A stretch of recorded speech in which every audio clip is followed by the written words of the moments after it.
Okay, so last time we talked about belief, pristine belief versus other types of belief. The obvious next step for us to do, which I had planned to, and I just literally forgot to print out those sources, is what are the implications if it is true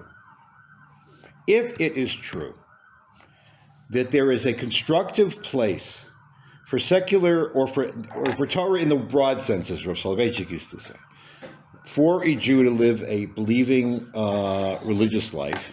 What are the implications of that? Position for the definition of the mitzvah of Talmud Torah? Okay, so if having the secular education of any sort is really of neutral or no value, then the definition of Talmud Torah is going to come off to be very traditional. In other words, it'll be Chumash and Meforshim and Tanakh and maybe Tanakh and Gemara and Halacha and so on.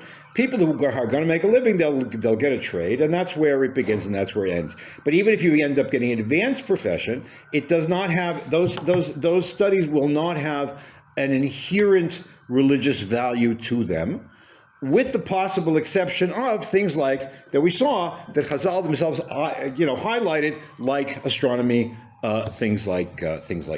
They're directly calculating Islam related. Correct. I mean, you got to know what time Shabbos starts and what time Shabbos ends and so on. Okay.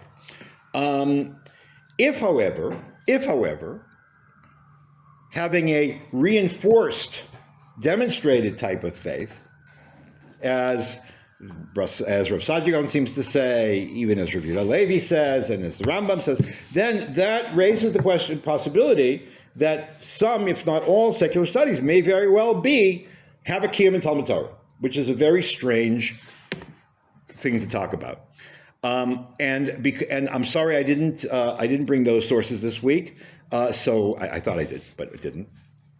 But so we will deal with that, Mirza Hashem, next week. However, as it happens, there's another angle of the things that we're doing that has come up in spades on social media. Actually, you're probably not aware of it because it's in Hebrew Facebook, but because it's relevant to what we're talking about, I think it's relevant for us to. I think it's relevant for us to discuss. Okay. But before doing that, I want to ask a broader question, because we really haven't talked about non-high intellectual philosophy type of non-Jewish culture. So I would like to talk for a minute about music. I want to talk about music for two reasons. First of all, I have three reasons. I love music, and I have very Catholic tastes. Catholic meaning broad, not what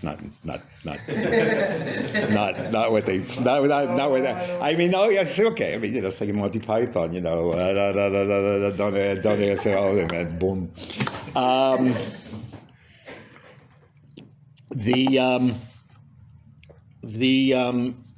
One reason, because I heard a podcast this week with a guy whose name is Jonah Platt, who's has a very popular Jewish podcast, which he started after October 7th, or actually later, but he's into the music business, and he hosts all kinds of types, different types of Jews, and he tries to ask them what did October 7th mean to you, and so on and so forth. It's very interesting, and he gets all kinds of people like Jason Alexander, who played George on Seinfeld, Cindy Crawford, who's married to a Jew. I mean, it's all kinds of people.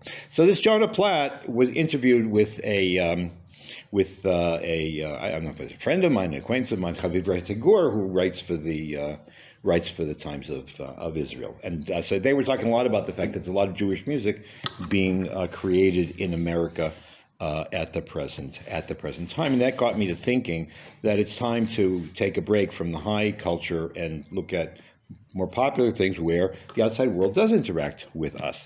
Yeah. Just to clarify, what do we define as Jewish music? Oh, so that's a very good question. That's exactly the question.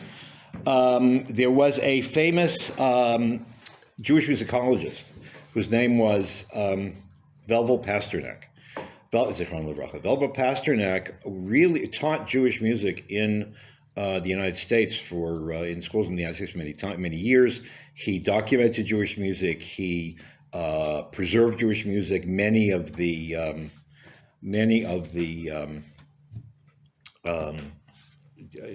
sort of fake books that they have around for music were put out by him. But he, his position was, if I remember correctly, and I will double check it because his daughter lives here in Yerushalayim, I can ask her. His position was that music per se is sort of neutral, okay, but it depends on what you do with it. So if you have a tune and you set it to a Jewish text, and it serves to express a Jewish emotion, then it becomes Jewish music. Sometimes it leads to situations which are very odd. So, for example, if you ever go to Daven in Chabad, so on Shabbos morning, I forget which kedusha, but one of the kedushas they sing to the Marseillaise. It's Hadret V'Hamuna. Of course, Hadret V'Hamuna. Yeah, okay. And how come? Because Napoleon went marching through Russia, and they picked up the tune, which is interesting because the first Lubavitcher Rebbe was a very enthusiastic supporter of the Tsar against Napoleon, but. So you have that. I mean, sometimes it gets to be almost. So that's one example. There was a guy who wrote for the.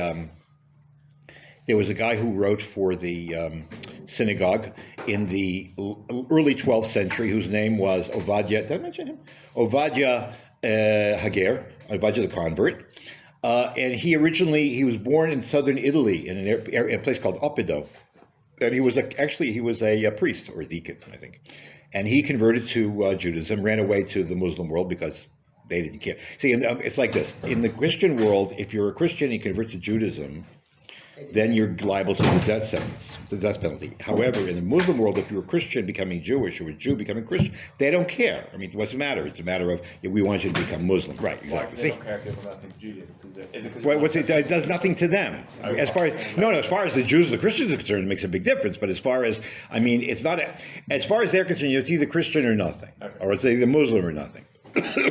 So if you're living in Cairo and you're Jewish and you become Christian, or the other way around, what's the matter to them? You still remain a dhimmi. You become one of these second-class groups, and you're still going to go to hell, go directly to hell. Do not collect. Do not pass go. Do not collect $200. So So in any case, so he went to the Muslim world, and and we have a diary of his. A very interesting guy. There were actually two Ovadiah Hagers. One was a former Muslim who actually was a correspondent of Maimonides. That's not the one we're talking about. This is another guy who named himself Ovadiah. His original name was Johannes, and he wrote Gregorian plain chant for the synagogue. I mean, it's not really, it's similar. But that's what he did when he was a priest or a deacon, whatever. And as a result, he wrote plain chant. So that was a little bit strange, I think, for Jews to hear that. But still, he did that, and that became Jewish music. Adon Olam can be sung to anything.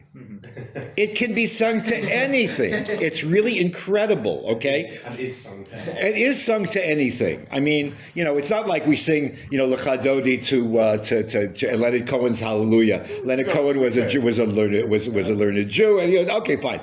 But when you speak about Adon Olam, I remember as a kid, in 1969, I think there was a song that was written, that came out. It's an ode to the Green Berets fighting in Vietnam. And people sang Adon Olam to that. I mean, it's really.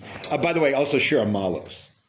Okay, so I don't know if you. I mean, I have friends from who went to Jews college, and I wasn't there with them there. But when they came to when one guy in particular, two in particular, when they came, I met them when I was at Harvard, and they would sing Shira Malos to Scotland the Brave. No, I've done Sharmalas to Waltzing Matilda before. Okay, that goes, but also it's interesting. But it even works better with Scotland the Brave. Anyway, so but that becomes Jewish. Okay, so hold on. So that's Pasternak's basic. That's Pasternak's basic theory. Sometimes music has overtones, which leads to, and that's when we get to this. Sometimes that music has overtones. And therefore, in certain contexts, it causes people to reject it. So, for example, I have a friend who's a very, very religious Rosh Hashiva, black hat, the whole deal, long coat, and he likes Wagner. And I asked him, how does that work? He's also a Holocaust survivor, by the way. He was a baby at the time, or he was born like right after the war or something.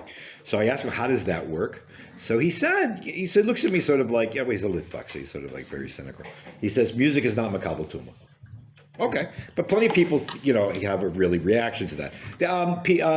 In many sectors in our community now, Karlbach, it becomes a big to do because of the persistent rumors about his moral behavior.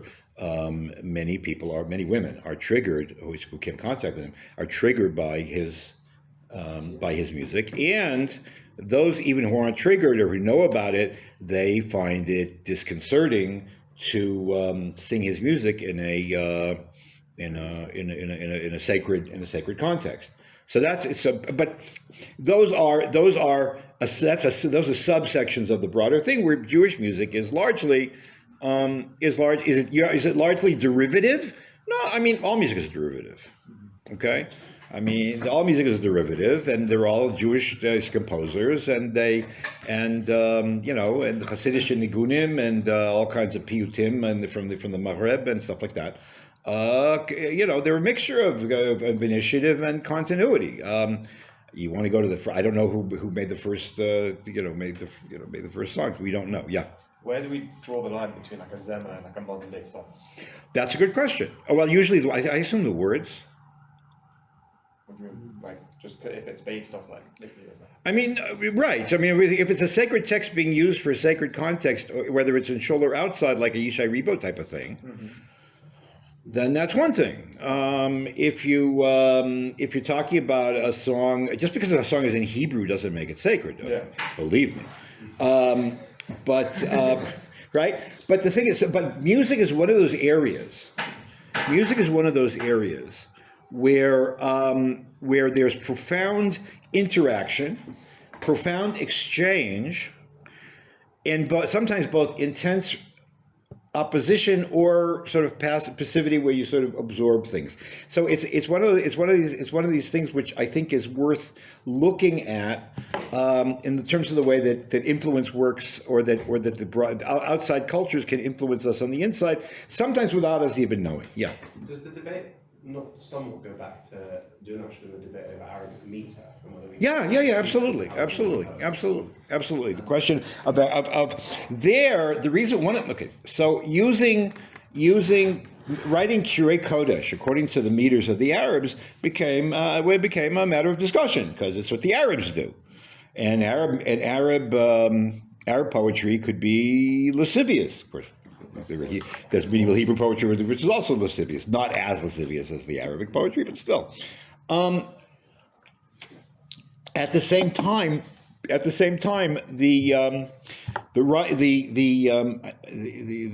think I mentioned this when I gave that other lecture. The entire Jewish Islamic or Jewish Arabic, I don't call it a synthesis, but the results of that encounter had a profoundly apologetic element to it. Okay, we talked about this last week. We talked about democracy. Okay, the Jews found themselves a bit on the, what do you guys say, on the back foot? Yeah. So on the back foot, in the sense that here's something good that the Arabs have, which they are using to hold over us, that we're not as good as they, and therefore we're inferior, and therefore we should become Muslims. All right. And so we played Annie Oakley, so we put together both sides of the pond. We put together, we're going to play Annie Oakley. Anything you can do, I can do better. I can do anything better than you. And that's why Jewish poets produced Hebrew poetry according to Arabic meter and scansion and everything else in every single genre. I can't think of an exception. In every single genre that the Arabs cultivated, plus Shirei Kodesh. Why? First, again, because as with the case of philosophy we talked last week, to show that we are no less sophisticated that way than they are, and secondly, because it's nice, and it develops Hebrew, and it's a good thing in and of itself. So this double-edged approach applies here as well. I don't want to talk about right now. I don't want to talk about the Arabic synthesis. I want to share with you a story which will provide the background for this other thing that I want to talk about. Okay, I want to look on the last page of those sheets that I gave you that say the Torah meets Greek philosophy and science. The last text has nothing to do with Greek philosophy and science, but because it lays out the case well, I decided to include it, and also because one of my great loves is the Jews of Italy, so I can't help it. Okay. All right. In the last quarter of the 16th century, okay, Jews are already in the ghetto. Not every city in Italy, but pretty much. By the end of the 16th century, Jews are in the ghetto, but they are very much aware of Renaissance society. At that time, there is a gentleman whose name is Salomone Rossi. Salomone de Rossi's Shlomo min ha'adumim.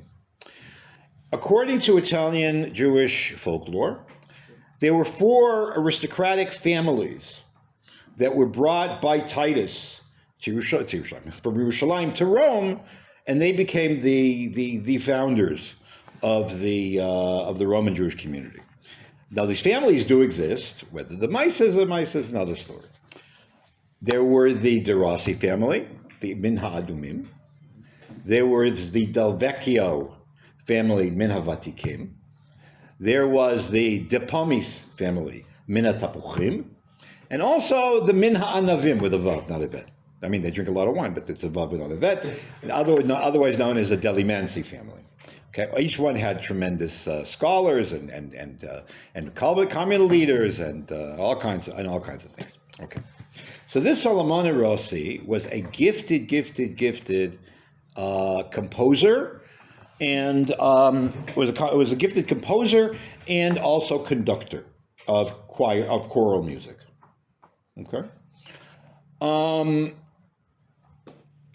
he was taken as, I forget what his exact title was. Now, he lived in the city of Mantova. Now, Mantova is in the upper third, on the eastern side of the upper third, on the eastern of the Apennines, the upper third of the Italian peninsula.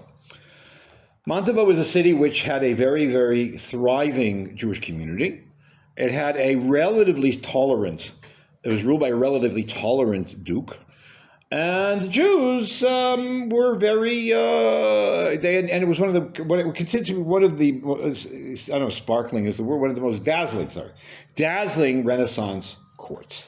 Okay, the ruling family was known as the Gonzaga family. The Kapellmeister, the guy who was the head of all music in the, and if you ever watch it, I don't know. Do you watch every variation? The British TV has had like 3 versions of the story of the Tudors in the last 5 years or something. First there was the Tudors, and then there was the Wolf's Lair, and then Wolf Chapel, and this and that. It's the same story over and over again. But anyway, and then not to mention the Lord of the Rings, and in any event. Listen, they recently now there's a historian at Cambridge, I think. No, I'm sorry. An American historian has come, and she has proof that Richard III didn't kill the princes. It was the Tudors, which I think makes as much sense as anything else.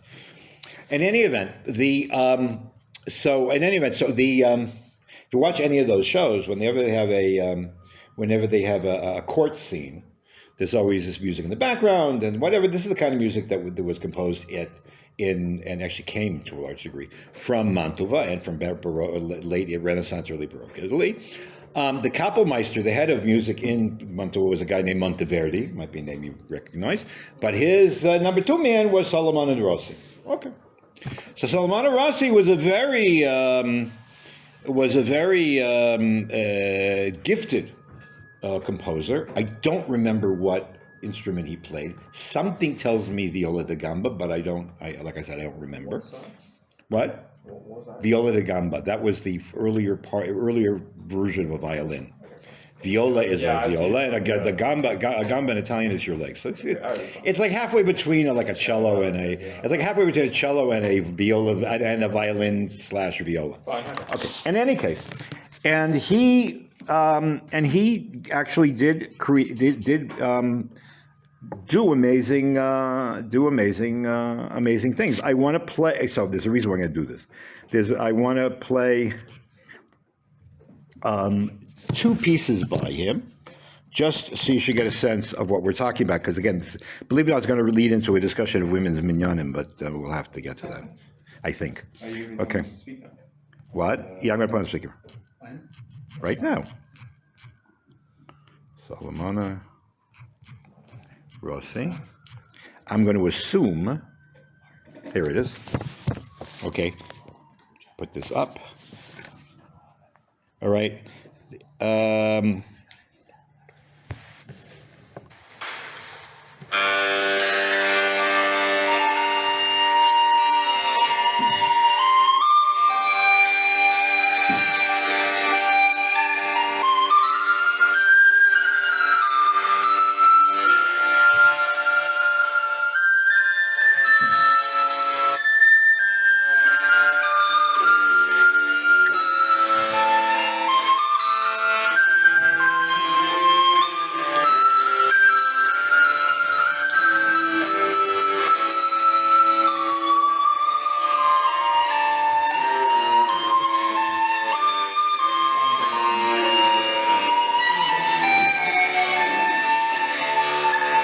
Okay, so it's like standard. It sounds like standard. Wait, what was that composed? What? I'd like to 1690, something like that.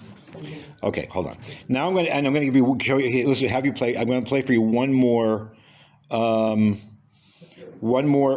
piece that he. Where is this? One more piece, which is a vocal piece, which is going to be important for us in a few minutes. Where is it? Hold on.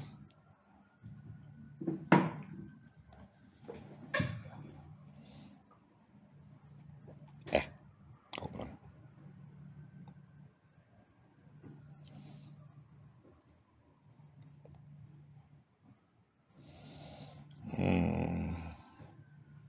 Here it is.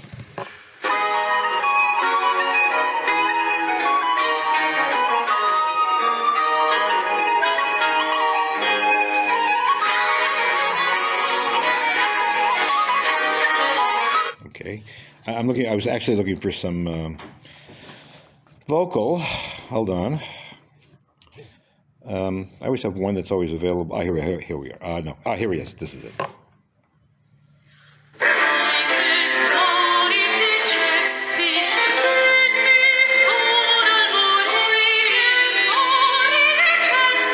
We play this for the Duke of Montego. You get the point. Okay. Now, hold on. Now, I just want to show you. But he wasn't good. He was a good Jew from a good family. So he wasn't going to let let Judaism suffer. So he also composed for the synagogue. So let me get. Hold on a second. There's one specific piece I want you to hear. Here it is. Okay.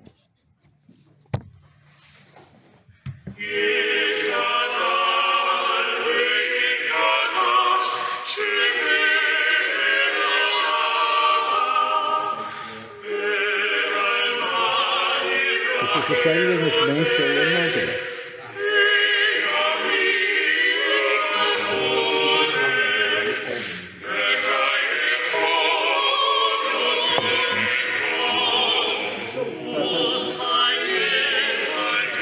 Listen to this. Just close your eyes and listen to this.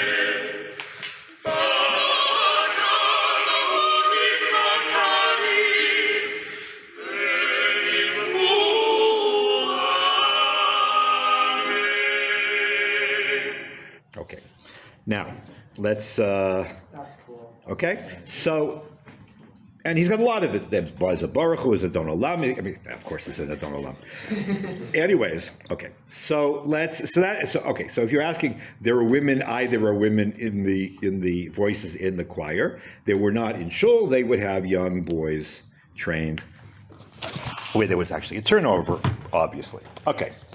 So let's look at the text. What happened was, Shlomo was a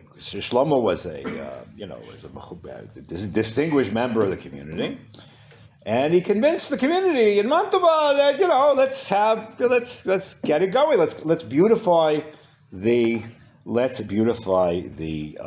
synagogue. And there was what do you think happened? There was a riot. This is Italians, gentlemen.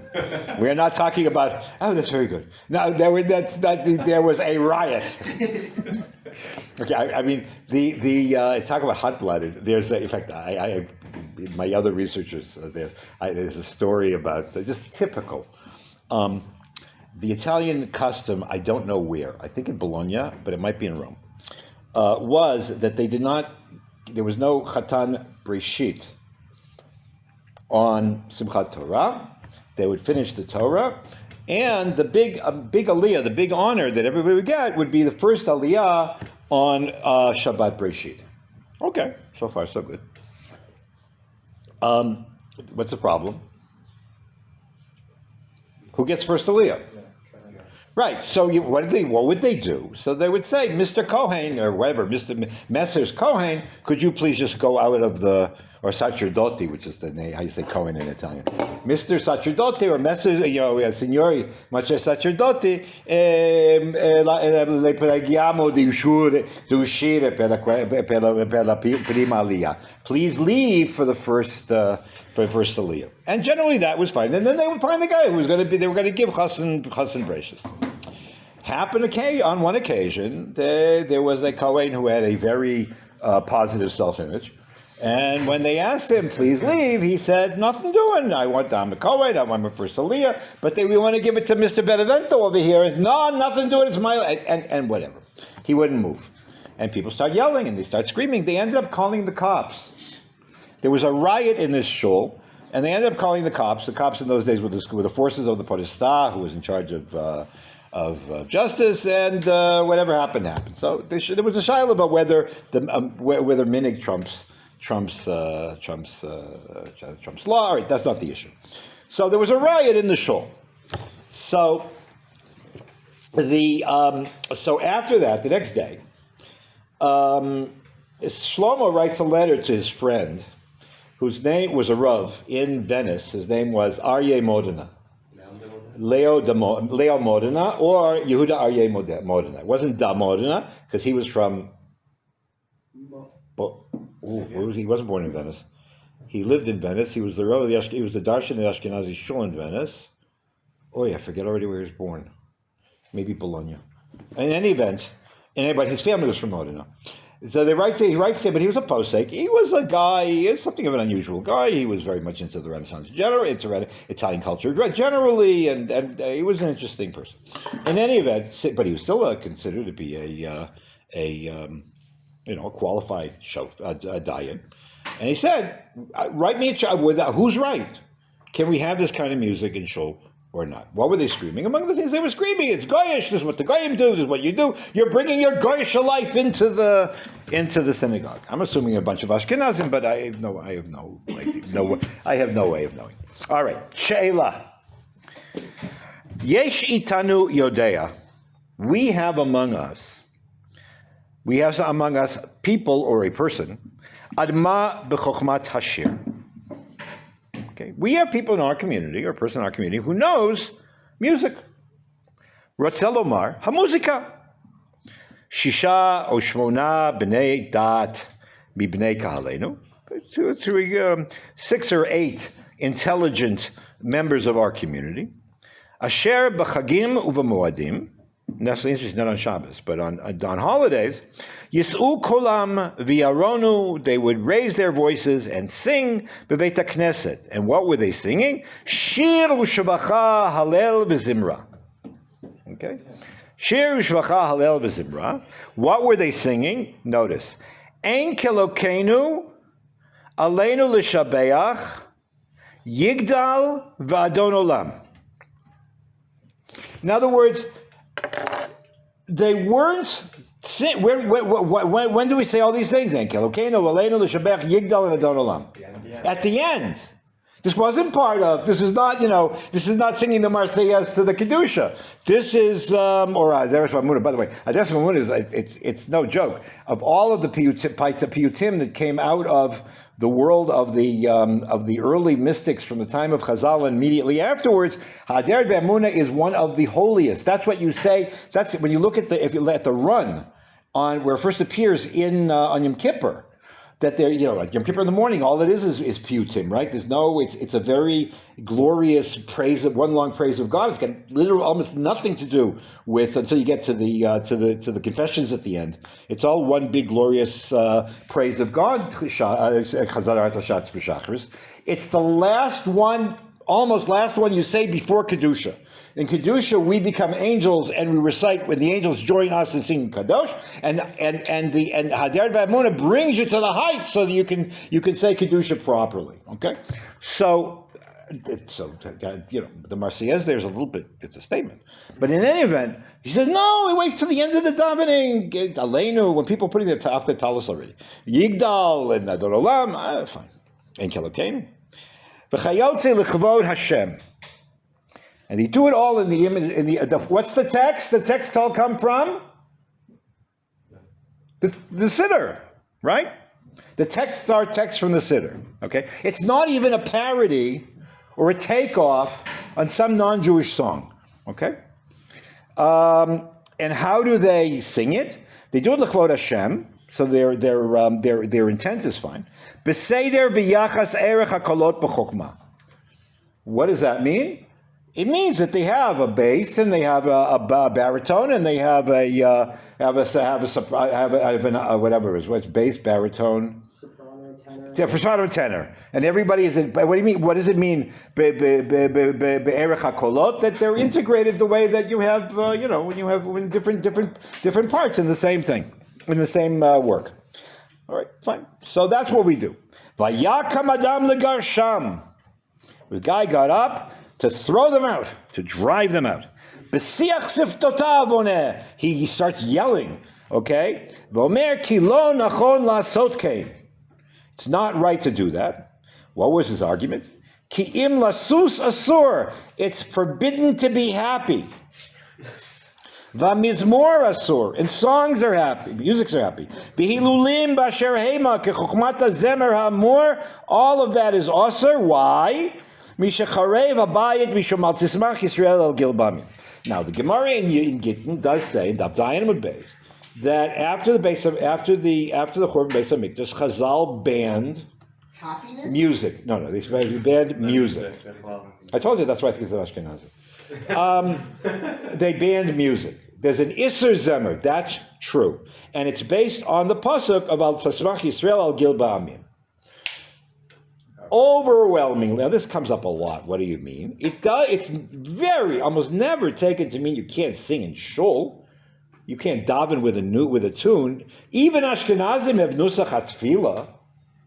We know, in fact, that the Maharil in the early 15th century was the one who codified all the major motifs of Ashkenazi nusach. So the discussion is: can you sing on the outside? Can you sing at weddings? Can you go to concerts? That's the kind of discussion that goes on. The only place where they take it really, really, really, really, really seriously, but incredibly literally, is within the walls of the old city of Yerushalayim, where if you go to a wedding in the old city of Yerushalayim or in Mesharim, they do not play musical instruments at weddings. There's a drum, but they sing. Okay. Wait, why is a drum not? Yeah. I've never gone into it. I don't know. Even the Yemenites who are strict according to style. Correct. Oh, Correct. play on the All right. hands and stuff. I guess it's 'cause But he said that this is. the drum of Judaism. But he's assuming that it applies to the shul. Ve'otam hotzi labuz b'devar zeh. And this guy humiliated this person, humiliated the conductor and I'm assuming it's Derasi, the conductor regarding this. Beinei Amon. Listen, the average person wasn't well educated, so you got these two people. This guy's speaking in the name of Frumkeit, and he's saying, it's also, it's also. Asher shamu kolam. Im heyotam rubam mitosei Torah. It happens to be most of the rabbis went along with it. I suspect personally that the issue wasn't really so much music in shul. I think more is a question of it comes from the outside. Vim kola posel huze o kola rev lemino lahalelka. So the question is. Oh, see, I'm sorry. Yetzayna devar malchut.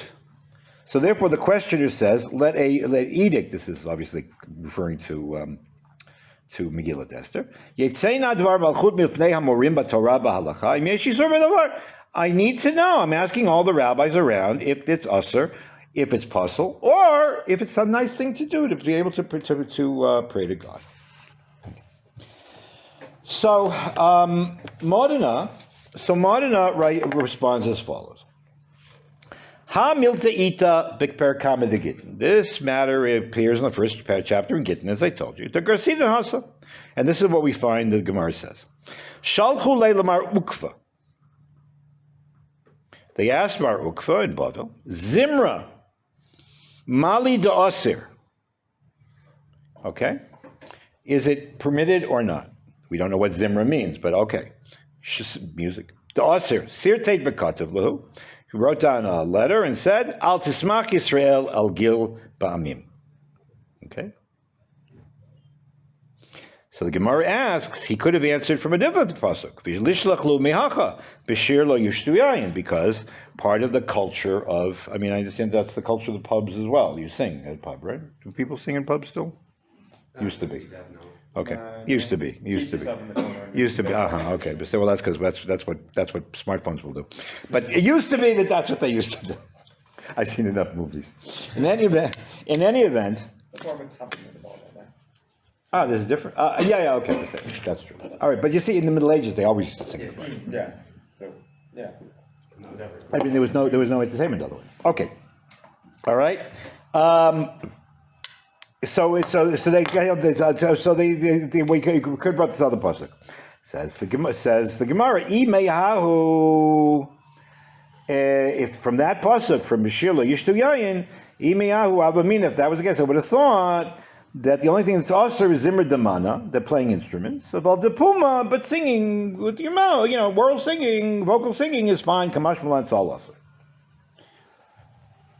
Says the Gemara, Umimai da'amar de lo shalach le b'shir lashmina de Zimmer de Puma nami aser, nidmelo lo oser eser zeh, to Zimmer de Pumahu. So it appears that's what the Gemara wants to say was aser. Umagam beroso shekasav atur shulchan aruch chaim v'asru kol minei shir bein bekli bein bepeh. And the Rambam in a famous tshuva, Tapshin is tshuvat sheila, dafilu befeh is aser. Okay, so that's what it would seem to be. Then he goes on and he says, it's a longer tshuva, I didn't bring the whole thing. Don't go so fast, he says. Vim came atu b'shvil, but God endowed, God imbued, God bestowed upon these people yediyata chokhmah kesidra. God wanted to. It's a talent which can be used for the service of God. We're not talking about tavern songs. And by the way, to a significant degree, that's the psak that's accepted today. You can have Jewish music, but it's got to be if it's singing. Okay, so singing psukim is an issue because making Torah, especially Shirashim, into a song is an issue. All right, fine. Let's leave that aside for a minute. But generally, singing Shirei Kodesh and then Shabbos and whatever, what can be better? He says it's the Chabed Ba Hashem Yu Chatayim B'Nafshotam. Really, that's what they think, that they're sinners by wanting to make the service of God beautiful? Chalila. Nigzor im kein al shluchei tzibur shiu noarim kachamorim. If you don't think they're having nice music in shul is a good thing, so let's make all the chazanim bray like donkeys. V'lo yanimu kolam, and they won't. They shouldn't try to sing nicely. V'yikra lehem natna lai b'kola the zimra, and say that everything else is awesome.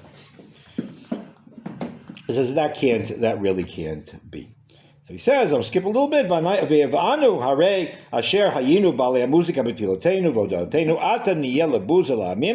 that, but if we do that, the goyim are going to make fun of us. It'll be a chilul Hashem, because they take pride in what? In the beauty of the church service. And what are the Jews doing? They sound like a bunch of oinks. They're braying. They're. I mean, look, there are plenty of Bali Tila like that, but that's not the reason.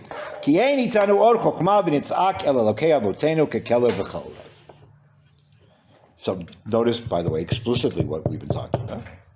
And then, in addition, he says, "Wait a minute. The shul is a mikdash ma'at. In the base of mikdash, there was music."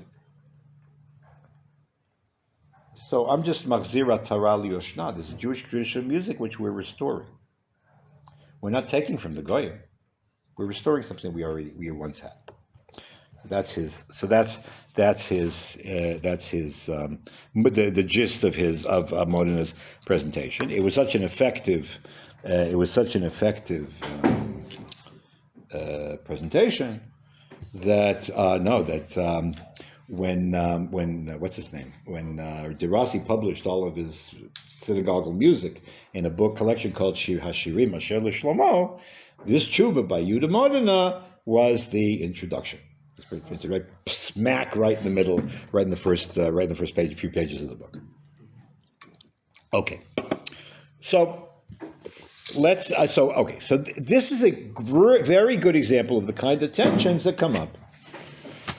On the one hand, the intention is for the greater glory of God. Maiorim gloriam Dei, gloriam Dei, or Dei gloriam. On the other hand, there are those that argue that we can't do it anymore at the base of Mikdash, or we take it from the Goyim. On the other hand, it'll be a chil Hashem if we don't do it. And implicitly there is nothing, since we're simply restoring an inherent or an indigenous Jewish tradition. There's nothing goyish about taking music and setting the text of the tefillah to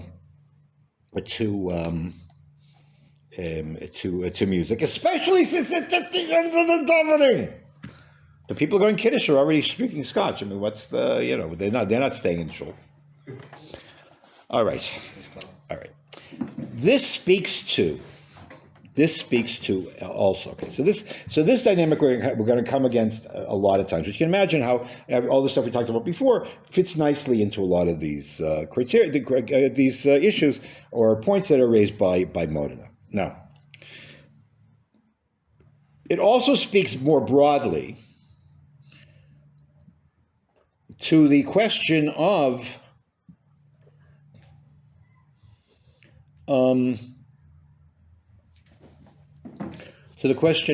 influence. Okay. Is influence good from the outside? Is outside influence good? Is outside influence bad? Does it happen? Does it not happen? And how do we do this? And does the absorption of influence or the adoption of influence, things that you pick up from your surroundings, does that impugn the authenticity and the authority and the integrity of your life as a Jew? Does it make you less of a frum Jew if there are things in your life which, for the one way or another, come from outside? Yeah. Where do we draw the line between influence and authority? Good. So that's the issue I wanted to. That's part of what I want to raise. Okay. So there is, first of all, it's a given. It's a given, whether we like it or not, that everybody every Jew who ever lived was influenced by his surroundings.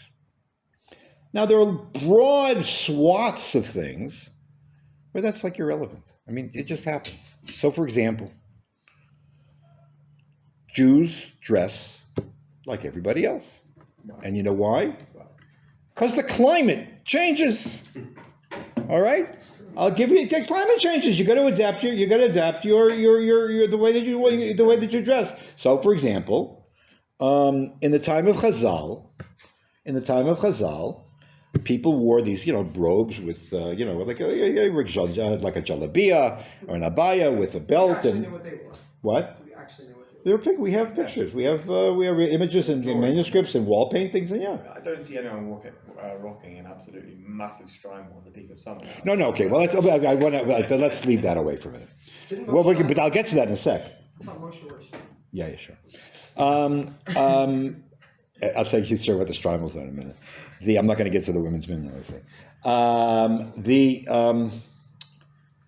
So Chazal say that if you daven, then you have to wear a belt separating around your waist. When you daven, separating your upper parts from your lower parts. Shelo yeh halev roeh ta'erva.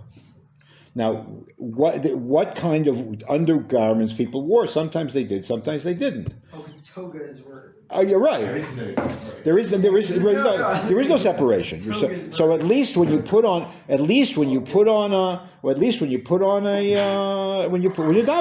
you shouldn't just be, you're not commando mode. Is that why you see Chabad people and? Well, we'll get to that. All right, you have to wear a belt. I mean, they also had some kind of underwear, but it wasn't as tight. Okay, now. So it's a Gemara.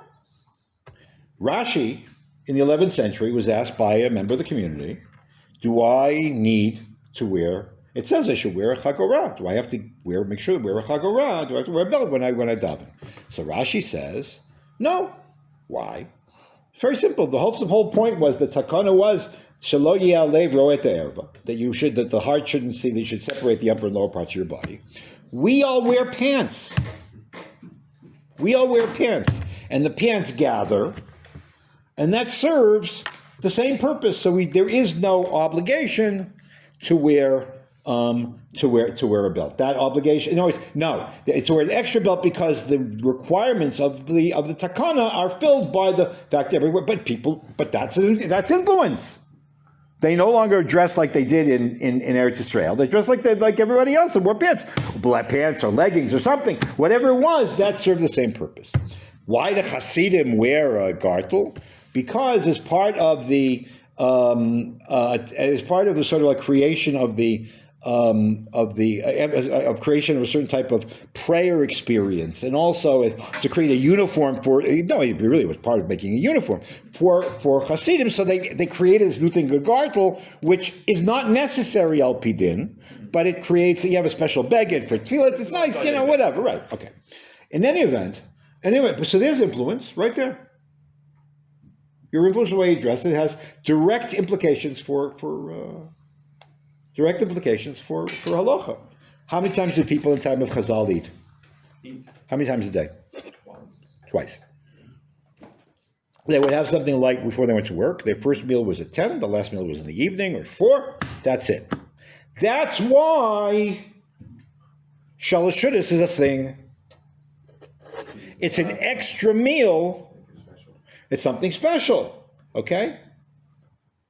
We eat 3 meals a day anyways. Surely then we should either... So that's why you go to shul on Shabbos afternoon and mincha, and they give you, tuna fish with a little bit of, because you can't eat anything. So tuna fish with a little bit of salad, and that's what you get. Maybe some herring, and that's it.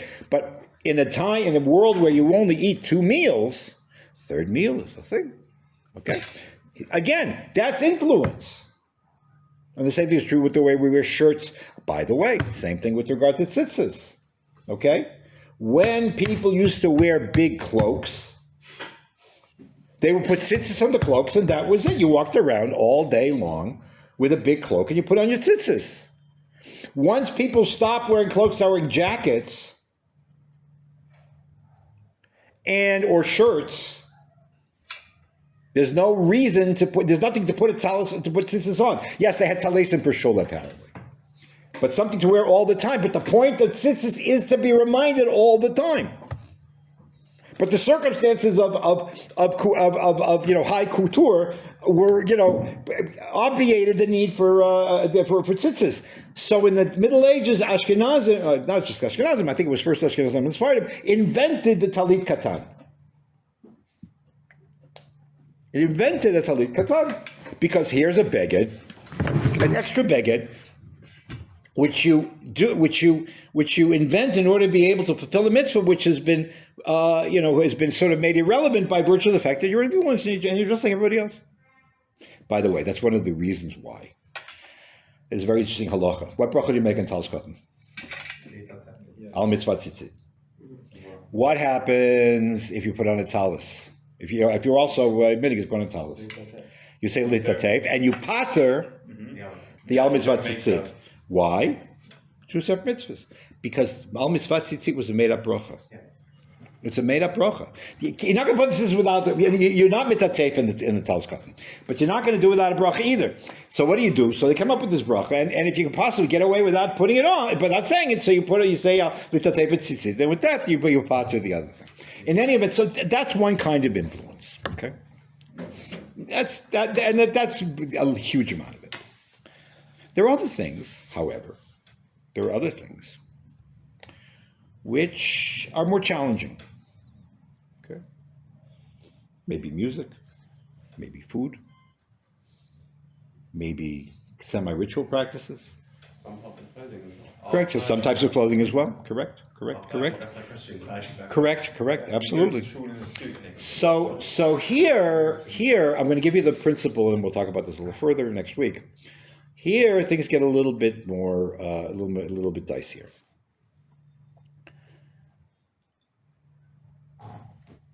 The Torah, rightly, because it was given by God, is self-sufficient. God wouldn't give us an underdeveloped or a Torah that lacks. If you adopt a practice which is clearly coming from the outside, we'll get examples. Then the question becomes, is that possibly a statement that the Torah was lacking in something previously? Or, Torah itself says, don't imitate the goyim. So here there is a principle which was laid down, and it's still good today as it was when it was first enunciated in the 50s.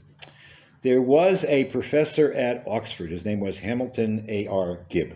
At the time, he was really one of the greatest scholars of Islamic culture. And he has an article he published in 1955, 56, in which he discusses the impact of the Christian world on Islam. And he makes the following comment, and it's good for us as well, and that's why it's so good, I'm going to use it in the next class as well. Religions, ours for example, have integrity. They're not a sponge. They don't blindly accept things from the outside world because we have our own values, and very frequently our values are at cross purposes with the values of the outside world, and many, many actions in the outside world express implicitly or explicitly values which are an anathema to us. No religious person with integrity will openly, just mechanically adopt outside practices, or should be able to, and say, now this is Jewish. That's number one. But we see that that sometimes things do come through. What are the conditions that make them happen? Number one, this can be proven. No religion absorbs or adapts or adopts something from the outside world unless it has developed an internal need to express something unique, uniquely Jewish in this case, which that thing can do. Number two, it will only take root if it is adapted and changed to the extent that it fills that need and no longer has it no longer expresses values and ideas which no longer can square with what we hold to be holy. Okay. If those conditions are not met, then it will not be accepted, even if it's proposed. All right? Now, I'm going to give you a light example of this simply because I have to bring other sources to be able to go to the heavy versions. Just one second. The heavy versions. But I'll just give you a quick example. Okay? You find this a lot in food. Okay? American Jews like to think, they talk about Jewish food. When they go to visit Eastern Europe, they find out the goyim eat the same thing. Except the goyim eat it with chazer fats and whatever else it is. But let's take an example. Let's take a look at the lonely Blintzes. Okay? The Blintzes. Oh, When did Jews eat Blintzes? What holiday? she's gone never. Shavuot. Oh, You eat Blintzes on Shavuot. Why do you eat Blintzes on Shavuot? Especially sweet cheese Blintzes. Why? So you can say, yeah, because the goyim ate them, that's why we ate. There is a very clear pattern in the history of Judaism from day one that all of the senses should be enlisted in expressing the themes of holidays and basic Jewish ideals. Okay, so the Blintzes was accepted and it was transformed. Blintzes come in all kinds of shapes in the non-Jewish world, or whatever, or pierogim. But on Shavuos, you take farmer cheese or sweet cheese or whatever, and you put it in the thing. All right. The Medrash says, if you look in the Sfarim, why do we eat minig books? Why do we eat Blintzes on Shavuos? Because the Torah compares the Navi. The Shir Shirim compares the Torah to chalav and dvash, and that's the two together, sweetness with milk. And then you put them in a dough. What's the nature of a blintz when they give you one? And they're all different flavors. You won't know what's in them until you take a bite. That is Nasav and Ishma. In other words, there is this very deep-rooted Jewish tradition which goes back, and you can find this in other Eidot as well. I'll just bring the Ashkenazi version. Other Eidot, to enlist all of the taste buds as well. So it's food. If taste buds and eating into the act of a total religious experience. So Blintzes become a pungent way of expressing a clear critical theme of Shavuot, which is Matan Torah and Nasav Nishma, and the pleasantness and sweetness of Torah. And we'll stop now, but the same thing is Hamantashen. Hamantashen are not made the way they make them now. We have these cookie dough monstrosities, and you can see what there is. Real Hamantashen are made out of, what are they called? Yeast. They're yeast cakes, and they're closed. You don't know what's inside them. Nes Nistar. Okay, and how can I prove that to you? Because the Italians, they don't eat Hamantashen. They eat ravioli di Purim. But it's the same idea. It's a fleishik. The filling is meat and spinach, and you cover it, and you don't know what's in it until you eat it. All right? So cool. So here's an inner. I mean, again, this is sort of, it seems like trivial, but an inner need where you take something outside world and you adapt it specifically for our terms. Now, there are things that are far more challenging than that, And we'll talk about those next time. Yeah, you had a question. Do you think there's an aspect of when you were stipulating the qualities, maybe for the slightly less intrinsically linked, like the one you just gave, but a lack thereof of permanence, in the sense that, sure, sometimes these things will come in, but then they don't always stick around. Right. No, that's true. That's true. I think outside influences are not always. But what I'm trying to say is, you'll hear there are always cynics, either in shul or outside of shul, who say, we got it from the goyim, this, that, the other thing. But that's like silly. That's stupid. It's been changed. It's been transformed. And the question is, what does it do for us?